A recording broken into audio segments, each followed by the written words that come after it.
Welcome back to the Sphere of Reality. I'm Toye Oyelese, and if you've been following along, you know we've been circling this idea that reality isn't just sitting there, untouched. It's changing as you move through it. It's like this.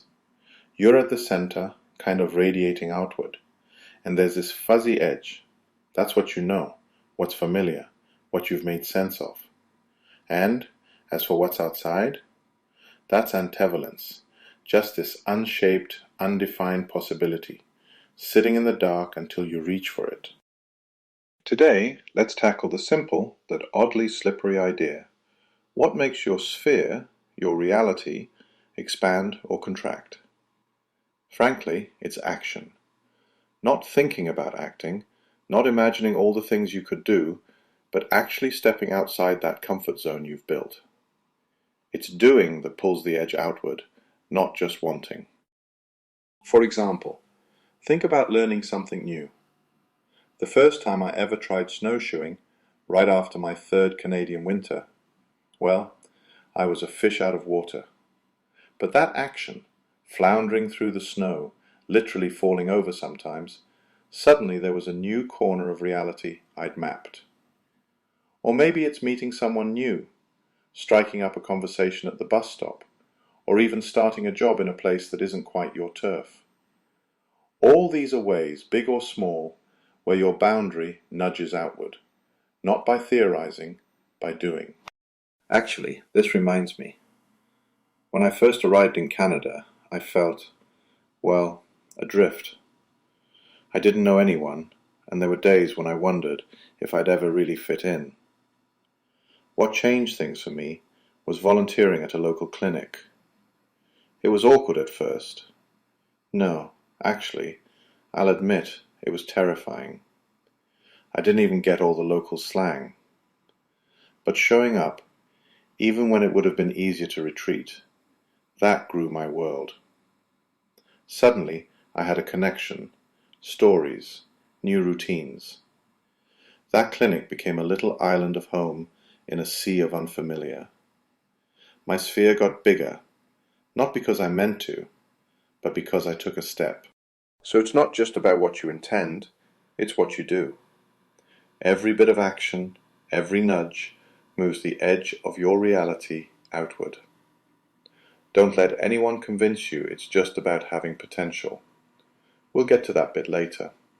But for now, the main thing, your boundary grows when you act. Simple as that. Or, well, maybe not so simple, but direct. But, okay, let's flip it. What about when reality shrinks? That boundary doesn't only push outward, it can pull in too. And that happens when you step back, when you decide, maybe unconsciously, maybe on purpose, to close off from something. Sometimes it's as basic as inaction. You just don't bother. You let things atrophy. Like, you ever notice how if you stop calling friends, after a while, those connections start to fade? That's contraction. Or it's fear. There are places or conversations you avoid because something in you says, no, not safe, not today. And the edges pull in. Trauma's another big one. When something blasts through your existing structures and you just can't fit it in. It knocks parts of your reality loose and you retreat for safety. I've seen this in medicine. People who get overwhelmed by illness or loss and begin living in just a small corner of their former world. But you see it everywhere. Honestly, even in my own life, I wasn't immune. There was a time, not that long ago, I hesitated to share my photographs. Now, you might think, why would someone who spent years in new places, starting clinics, be reluctant about sharing pictures of trees and sunsets? But that's the thing about contraction. It almost never makes sense from the outside. I was scared of being out of place, of not fitting in, of being that older guy with the weird accent and the even weirder jokes, which, alright, is a pretty accurate description. So I shrank back, kept my photos to myself, stopped engaging with something I really love. Then, One day, my clinic director saw the pictures in my office. Hey, these would look really good on the clinic walls. And just like that, I have a gallery of my photographs in clinic and tons of admirers. But there was a period there where my world got smaller, just because retreat felt safer. And I think we all do that in big and small ways. We contract, protect, close up. Sometimes it's necessary. Often, though, it keeps us from growing. So, if you find yourself closing off, try not to be too hard on yourself. It's part of being human, especially after difficult things happen, or when uncertainty feels like too much to handle. But notice it.